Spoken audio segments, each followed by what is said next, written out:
Hello everyone, how are you doing? This is MD Tech here with another quick tutorial. In today's tutorial I'm going to show you guys how to disable the automatic updates of links in Microsoft Office products like Word, Excel, Outlook, and PowerPoint.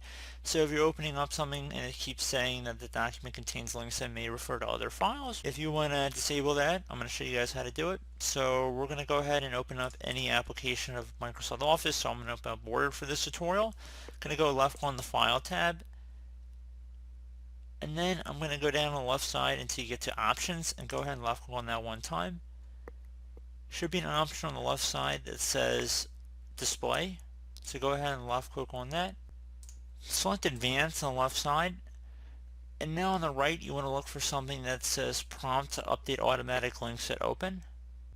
Underneath general, so near the bottom.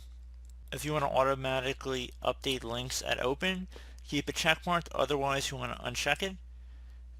And then select OK. And then you can easily undo that just by check marking it or having it however it was before and then selecting OK once more. So pretty straightforward process there.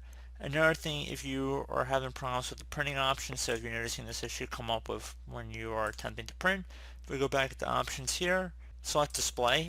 Underneath printing options, update linked data before printing. If it's check marked, you just uncheck it or whatever, so you can just uncheck it so it won't update, and then select OK. So pretty straightforward process there, guys. So I do hope this brief tutorial was able to help you guys out, and as always, thank you for watching, and I do look forward to catching you all in the next tutorial. Goodbye.